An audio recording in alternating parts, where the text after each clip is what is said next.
Hi, and welcome to another episode of The Communicative Leader. I'm your host, Dr. Leah O, and today we're joined by Melissa Dinwiddie. Melissa is on a mission to help leaders and teams turn the impossible into reality by uncovering their creative potential. A Juilliard-trained dancer, professional artist for 15 years, jazz singer-songwriter, and performing improviser, Melissa brings a wealth of creative experiences to her work, and she does this with companies like Google, Meta, and Salesforce.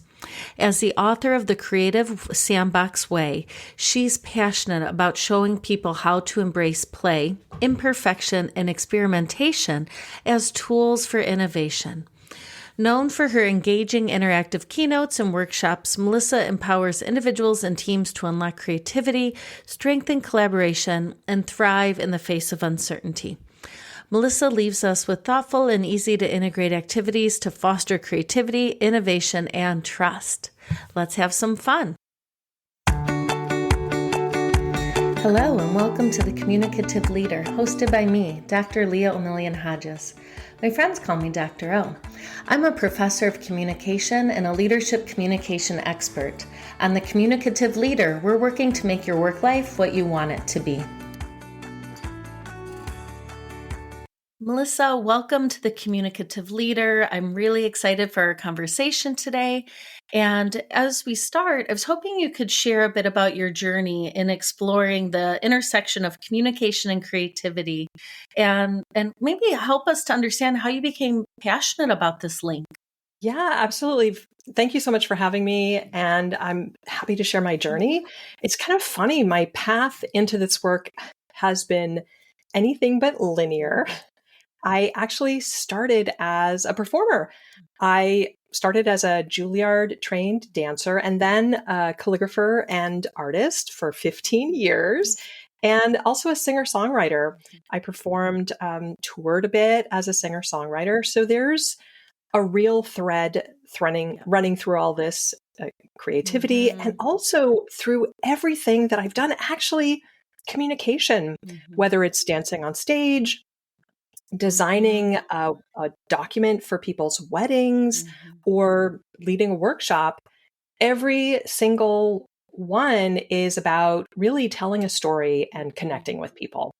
Yeah. And the big aha came when I realized that the same creative tools that I used in the arts, like improv, visual storytelling, even playful experimentation, could be transformational in the corporate world, especially when it came to how teams communicate. And that's when I really dove deep into helping organizations use creativity to supercharge their communication and unlock their innovation in the process. Yeah. I love that, Melissa. And I really appreciate the inspiration from all sources, because I think so often we get stuck in boxes and we're comfortable in these boxes. Even if we don't quite like them, we know them. But certainly, like you were saying, you can see these clear threads of communication and creativity in all of these iterations. And I love that you're bringing that into organizations. Yeah, I talk a lot. I talk in my keynote at the beginning of my Create the Impossible keynote. I invite people to think about the ways that each of us tends to get sort of stuck in boxes, and they become the stories that we tell ourselves about ourselves.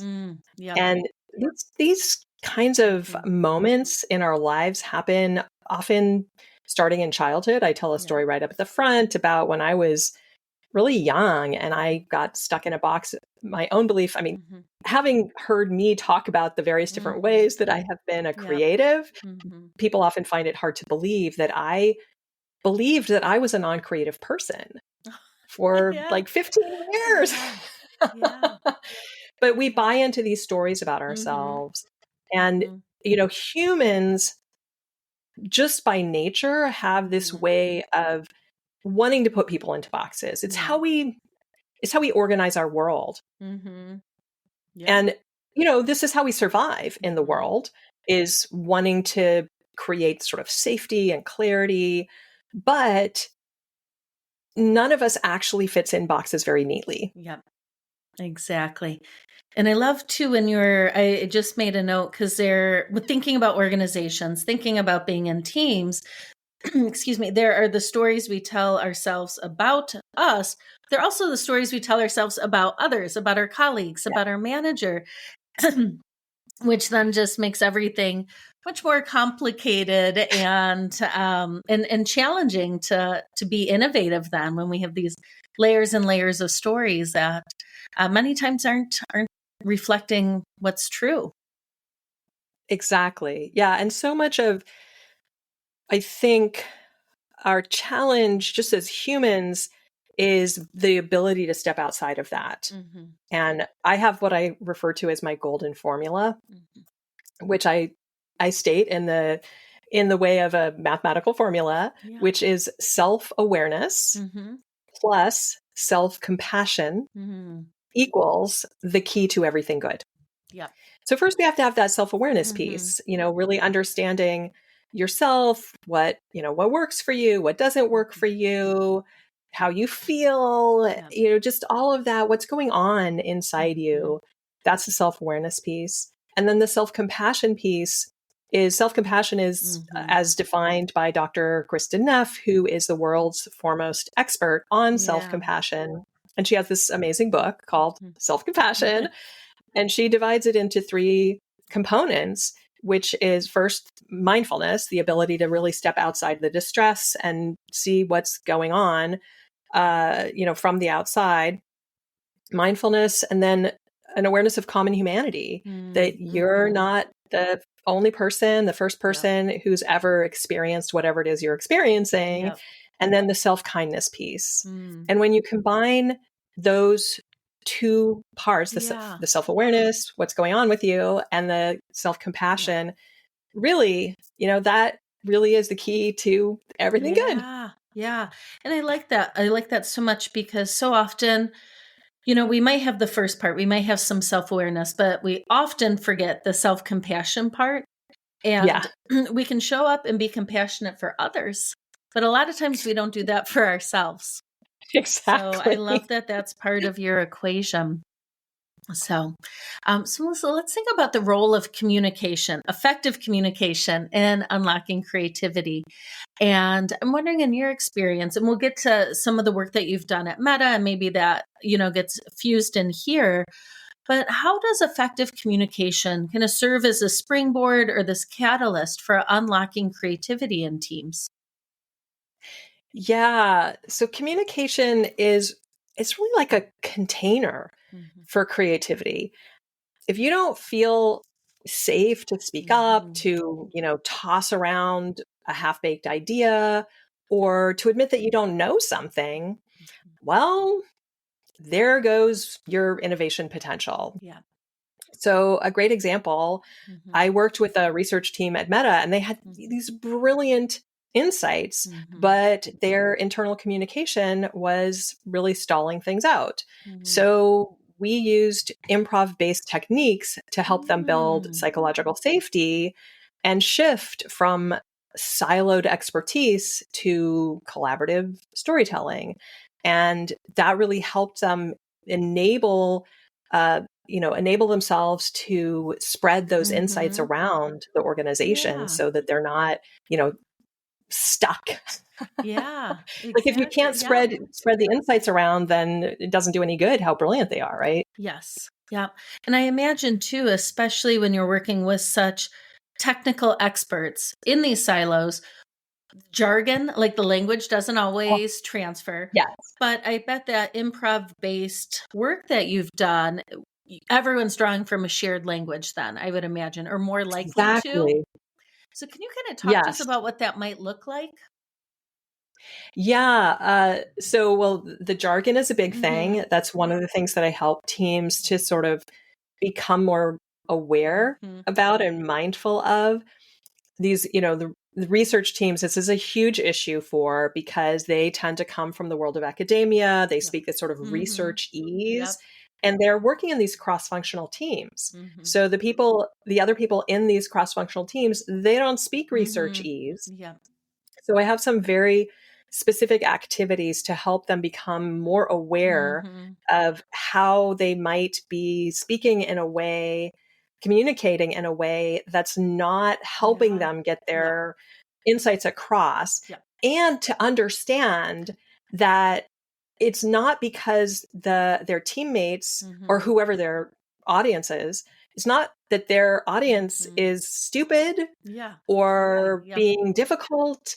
It's that the person doing the communicating, it's their job to figure out what their audience's context is, and to use an analogy that the audience is going to understand. Yes. Yeah.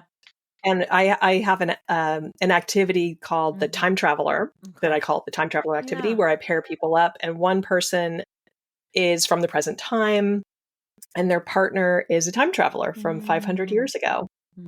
And the person from the present time has to explain what a cell phone is to their time traveling partner without the time traveler wanting to condemn them to burn at the stake as a witch.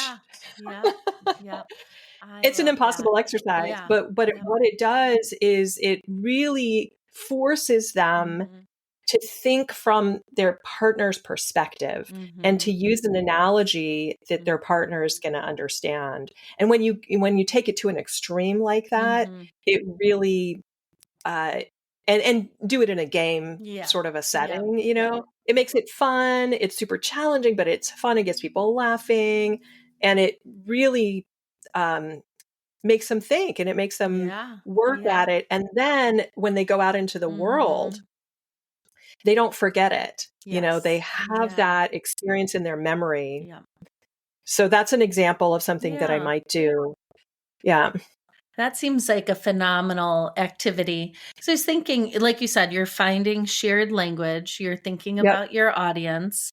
You're thinking about the situation and the context. And I think it's so helpful because, the more time we spend in the organizations, the harder it is to remember what we didn't know when we began. And I was even thinking when I'm talking, I might be working with undergrads and then graduate students, and then working with colleagues, and just all of that shifting that goes on in my language any day, really helpful reminders.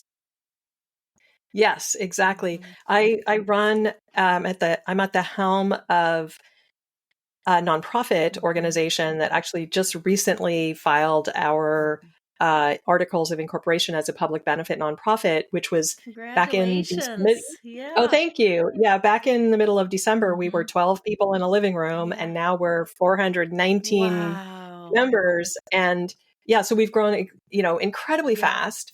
And I find myself, I write these newsletters. At the moment, it's 3 times a week. Now it's going down to 2 times a week because it's unsustainable at 3 times a week. But in any case, I find myself in whatever communications I'm writing, I find myself initially writing things like the comms team, and then stopping myself and saying, probably there are people who are not going to know what that means. So changing it to communications team, so that more people are going to understand, realizing, just little things like that. We have to be sensitive to the audience, because I know what comms team means, but not everybody someone will. else might think it's like an extracurricular sports team, right? Like, Right. So Exactly. let's think more about creativity. And I just love this. I think because so often people think they have to check creativity at the door when they go into work, because it feels different than this like traditional way of communicating and connecting. And we know that's very limiting. And I'm wondering, with your work, Melissa, what are some practical ways that either you coach leaders or that you've seen leaders start to kind of transform that culture so that it is one that's infused with creativity, and they know, teammates know they're safe to kind of throw those ideas that are a little bit left to center, and they're not going to be laughed at. Oh my gosh, that is so huge. The very first thing that I would say is to model imperfection. This is so huge. Mm-hmm. If you're the leader and you only show up Mm-hmm. with, polished solutions and you demand that from your people, then your team is going to learn that only perfect ideas are welcome. And this Yeah. this is the absolute opposite of what you need if you want creativity, if you want innovation. Also, get playful. And I mean that literally. Bring in improv games, encourage visual thinking. When we're so used to, we go through school and we're so used to using one side of our brain to, get very verbal, have people talk to each other, have people write all the time. These are really, great skills that we develop, but it's almost like, going to the gym and skipping leg day all the time Yep. and getting, really beefy on top and having these really twiggy legs. Yep. Yep. We want to encourage the side of our brain that does things visually and give people an opportunity to literally sketch things out. I use an exercise called crappy doodles where I invite people to do. I call it a doodling because people get very intimidated by the idea of drawing. That's why I call them crappy doodles. I love it. The operative word being crappy. Yeah, absolutely. Lower the bar, lower the bar. And with crappy doodles, the rule is whatever you say it is, that's what it is. So if you make a scribble and you say it's world peace, then it is world peace. If you make a scribble and you say it's your perfect project plan, it's your perfect project plan. So things like that. And then also normalize, we don't know yet. Yeah. That's really important. And build rituals around curiosity. So I have a framework. It's my Create the Impossible framework. And it has 3 steps that sound deceptively simple. Play hard, make crap, learn fast. Okay. And it is a repeatable process that enables people to get past blocks. And it invites all of this in a super approachable way. And that's what my flagship keynote is about. That's basically all the work that I do boils down to what I talk about in my Create the Impossible framework. Oh, that's excellent. And I was thinking too, when you were talking about, leaders integrating playfulness, even improv games, because then we're building rapport. We're maybe sharing some stuff about ourselves, personal, not private, but just a way to have those connections to up the psychological safety. So it's like a win-win-win-win-win, right? Any way you slice it. Yes. This is one of the things that I love about being an improv practitioner and a play practitioner. These activities, these tools that I bring in from the world of improv, they enable us to practice the very same skills that we need as leaders, as, you name it, as humans. There's a reason why improvisers are known for being able to think on our feet, get up on stage and create a work product in a high stakes situation in front of a paying quote unquote customer, right, in front of a paid audience, because we practice the same skills that leaders need to practice. Listening, communication, collaboration, all the same skills that any team needs. And so these are the activities that I bring in when I work with any kind of a team. A lot of them are from the world of improv. Yeah. And that makes perfect sense. And I think on the surface, people probably don't see or think of the parallels right away, but you're right. As soon as you kind of touch on some of these pillars, you're like, check. Yeah, that makes sense. Yeah. So let's think more about communication. And I'm wondering about barriers. And I know that I imagine you see some pretty common communication barriers that are acting as these hurdles to creativity and innovation. So I'm wondering what these barriers are and then kind of how you help leaders, address and overcome these challenges. Yeah, absolutely. One of the biggest barriers that I see is perfectionism, which is a huge barrier to creativity as well. Mm-hmm. It's a big barrier in communication. And another one, which is another barrier to Mm-hmm. creativity, is fear of judgment. Mm. Very much aligned with Yeah. perfectionism. They go Yeah. hand in hand. And also, let's not forget expertise induced blindness, which we were Mm, talking about earlier, yes. when Yes. people get so deep into their Mm-hmm. own domain Yep. that they forget Mm-hmm. how to explain it to others. They just can't remember how to do that Yes. Yep. anymore. Exactly. So, Yeah. one really playful Mm-hmm. fix that I use is to teach people to tell 6-word stories about their work. Mm-hmm. Yep. It really forces clarity, it invites metaphor, Mm-hmm. and it sparks way more engaged conversation than any PowerPoint slide is ever going Yes. to do. Yep. Yeah, that is really helpful. That's what I was thinking. Actually, that made me think when I started this podcast after I earned my promotion to full professor. So, years, over a decade of peer reviewed, chatting with other leadership communication scholars. And I was like, I have forgotten how to speak in any other way. And I want to be able to help translate what we're doing here with the people who need it. So I can completely identify with that, like just getting stuck in there and forgetting, how do I explain this? What does this mean? Yeah. Yeah. So Yeah, and yeah. I often Mhm. also with the teams that I work with, especially the ones who are highly highly educated, Mhm. I invite them to think about how would you explain it to your son or your daughter, Mhm. or if you don't have kids, just any 8-year-old Yeah. who's not going to speak in the same Mhm. academic language that you Yeah. speak in. Exactly. Yeah, it's so helpful.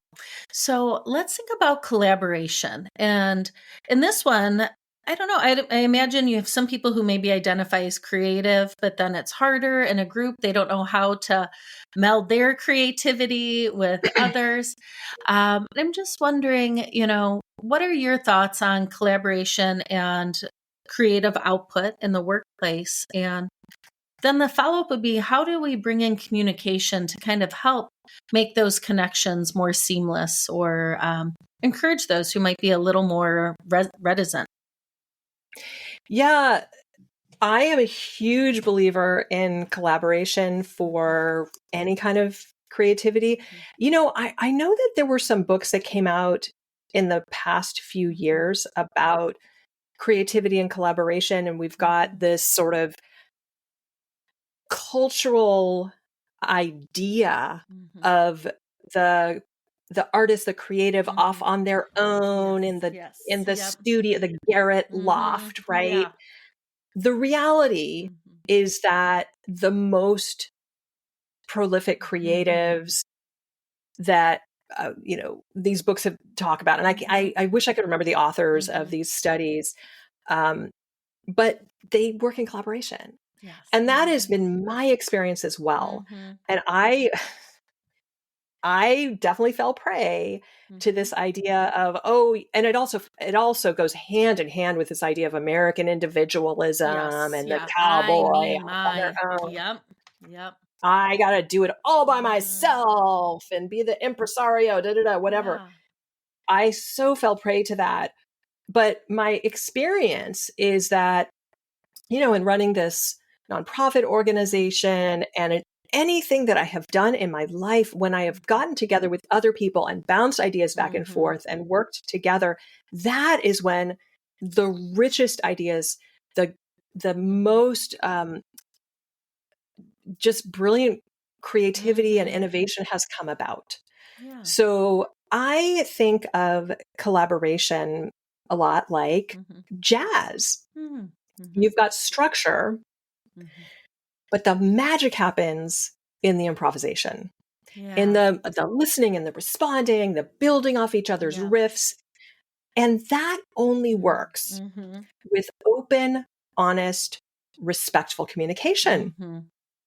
And when teams build that muscle, then what happens is they stop competing for airtime and they start Mm-hmm. composing together. Yeah. And that's when the really juicy ideas start to show up. Yeah. So, really, my work when I come in and I work with teams, Yeah. a, a lot of the communication work that I do is around helping them communicate for greater impact and influence. Mm-hmm.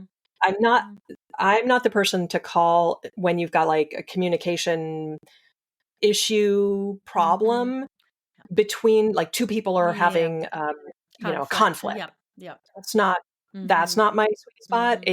It's we have, these brilliant insights, but we're not able to spread them throughout Yeah. the organization because we've got the some of the issues that you and I just were Mm-hmm. talking about. We're speaking in researchese or Yeah. jargon or whatever, Mm-hmm. and we don't have enough empathy Mm-hmm. about our audience and those kinds of issues. So that's when I'm brought in, but also internally in the team or throughout the Mm-hmm. organization, when people learn how to listen Yeah. to each other Mm-hmm. and empathize with each other. Mm-hmm. These skills, they're so often referred to as soft skills, Yeah. which I Yep. absolutely hate Yeah. because they're human Same, skills. They're same. essential Yeah. skills. Yep. They're, as somebody else I know refers to them as hardcore skills. I like that. Mm-hmm. That is when we develop these skills Mm-hmm. and really strengthen them, that is, that's when we are able to collaborate really effectively. And that's when creativity really thrives. Yeah, yeah. I love that. And I really like the metaphor of it being a jazz band. And I was thinking like, what is that first initial activity for a team if we have someone who's very shy or just they are such a linear, structured thinker, improv or creativity just feels so far away from where they are. How do we get them to dip a toe? Yeah. So here's an easy example. Mm-hmm. I think a lot in terms of how can you just shift the culture towards a little bit more playfulness, Mm-hmm. because people often sort of balk at the idea of play. They think of it as the opposite of work. Mm-hmm. I talk about play is not the opposite of work. Play is how we make work more effective. Mm. And it's not a matter of like, we're all going to go, I don't know, play basketball Yep. instead of work. No, no, no, Yep. no. We're going to shift how we Mm-hmm. approach work to make Mm. everything we do Yeah. more playful. Mm. So, just an example, we want to bring more connection. Yep. When we connect, we communicate more effectively. Mm-hmm. When we communicate more effectively, everything is going to run more smoothly, right? That's going to enable greater Yep. creativity. That's going to facilitate everything. Mm-hmm. So, when you have your meeting, whatever your meeting is going to Yeah. be, whether it's, once a week or daily check-in or whatever, you're going to have a moment, hopefully, when Mm-hmm. you're going to give people an opportunity to, how you doing, Yeah. whatever, Yep. instead of just going around the room and saying, Dr. Leah, how are you doing today? Mm-hmm. That's not necessarily certainly not the most fun or Yeah. playful, and it's not necessarily even the most effective, Yep. because Mm-hmm. asking someone how you doing today is basically an invitation for them to say, I'm fine, Fine. shut Yep. down, right? Yep. They just show their mask.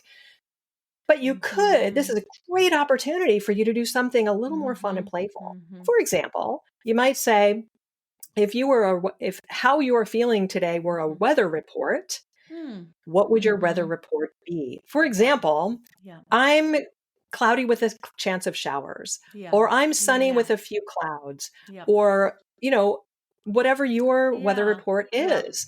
So what that does Yep. is it shifts things just a Mm-hmm. hair, Yep.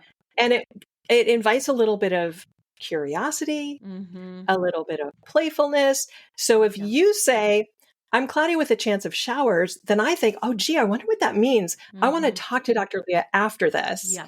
and find out a little bit more. So you get to Mm-hmm. share what you feel comfortable with. Yeah. You don't have to Mm-hmm. tell us anything Yeah. that feels private, Mm-hmm. but you get to tell us, how you're Yeah. feeling Yeah. without oversharing, and Mm-hmm. you get to invite a little curiosity. So that's Mm-hmm. just one tiny Mm-hmm. small example of how Yep. you can turn that daily check-in into an Yeah. opportunity for Yep. playfulness. Yep. I love that. And you're right. I think even the person who just loves their research ease and that traditional approach, they can, with time find some ways to express themselves, and I imagine become a lot more comfortable with that as that habit continues. Well, that's exactly the thing. It's if Yeah. you are infusing Hmm. these Yep. types of opportunities Hmm. throughout the day, throughout the week, Hmm. then it becomes part of your culture. And then people Yeah. start to expect it and get used to it. Yep. And then that playful energy Hmm. just becomes the Yeah. norm. Yep. It's the lens. I love that, Melissa. Yeah. Really powerful. So let's think about measuring success, because I imagine this is something that you're asked about when you're working with organizations. And I imagine this can also be kind of tricky too. But I'm wondering, what are some of these outcomes that organizations can look at, when they're looking at either communication practices or creativity or innovation? How do you help organizations understand if things have moved in the direction they were hoping? Yeah, I get this question periodically, Hmm. and I recently did an entire article for my newsletter. It's up on YouTube. You can find a Hmm. whole video about this Yeah. as well, just on this very question Hmm. of how to measure. Yeah. And the first thing I would say is to look for qualitative shifts first. So, Mm-hmm. for Yep. example, are people sharing more ideas in meetings? Mm-hmm. Are your quiet geniuses Yes. speaking up more? Yep. Is feedback getting more constructive? Mm-hmm.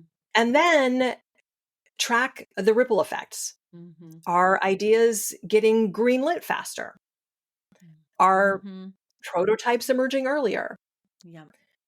So, maybe you cut your initial review process by whatever percentage Yeah. because your communication got so Mm-hmm. much clearer and more aligned over time. Yep. So, those are the kinds of things that you can start to look for. And again, if you're interested in some more, Yeah. some more ideas on that, uh, Yeah. it was a Perfect. couple weeks ago, I think I Okay. did a whole article on Yeah, this. that's really helpful. I'm going to look into that. And I really like that idea of coaching for those qualitative changes, behavior changes first. And then you can look and see with time what that looks like in more Mhm. tangible ways. So let's think about storytelling. Listen, I know with your background and the work you're doing now, that I'm sure storytelling is really infused into your approach to communication, to nurturing creativity and inspiring teams. And I was hoping you could help us see, how you integrate storytelling in these areas. Yeah, absolutely. Storytelling is how we humans make sense Hmm. of complexity. Hmm. If you want people to remember a concept, give it a story. If you want them to feel something about their work, give it a story. Hmm. If you want to change behavior, you guessed it, Yep. story. So I teach teams to Hmm. turn dry data into narrative because we all know we've Yeah. all experienced Yes. dry data, Yes. right? Oh, And what yes. happens? It Yeah. goes in one ear and Oh, out yeah. the other. Yep. So I teach them to use metaphor to explain Hmm. abstract ideas and to find that hero's journey Hmm. in their challenges. And Yeah. suddenly that KPI report, Yeah. it's a quest. And that Yes. team failure, it's the messy middle of a Yes. transformation Yep. arc. So that's those are the kinds of things Hmm. that I do with storytelling with teams. Yeah, that's really helpful. And I was thinking and how empowering too, like you said, that messy middle, hardest place to be, but looking at it as the arc and recognizing this is not the end might be that Yeah. little push we need to keep going. Yeah, absolutely. I do. I tell that to myself all the time. Exactly. Yeah. So this is not the end. We're getting there. So, Melissa, this has been such a fun conversation, and I have two final questions for you. And this is how we end all of our episodes of the Communicative Leader. And these two questions kind of work nicely together. And the first part is, what is your tip, advice, or challenge for our titled leaders out there? And then the second part is, what do you want to leave employees of all ranks, whether, they're looking for a leadership role or they're just engaging in self-leadership? What is the advice, tip, or challenge for them? I love these questions. All right. So first, for leaders, for titled Mhm. leaders, get comfortable not having the answer. Mhm. Your job is to ask better questions and hold space Mhm. for discovery. Yeah. And also, please play. Mhm. And I'm serious about this. Play Yeah. is the shortest path to trust, Mhm. connection, and innovation. Yeah. So give space for that. Yeah. And then for employees, here's here's what I will say is you don't need permission to Mhm. be creative. You just need Mhm. practice. Mhm. So start with something small. Maybe pull out a sticky note. I Mhm. think I've got one in here. I do. Pull out a sticky note Yeah. and make a doodle. Mhm. Yeah. Maybe ask a what if question Mhm. in a meeting. Yeah. Maybe a bold Yeah. suggestion, even if it feels risky. Because Mhm. here's the thing, creativity is a muscle. Mm. And just like a muscle, every rep Yeah. counts. Yeah. Yeah. That is so helpful. And I like how they're linked together, right? The more that we're engaging in creativity, the easier it is for us to play. And I think too, when you were talking about that, and like kids get this right? They understand the importance of Yes. play and the way that they forge relationships so quickly on a playground, and the imaginations that they have, that they can both be in this very strange and exciting, abstract, imaginative world within saying like, "Hi, do you want to play? Do you want to be my friend?" And we forget Yep. that.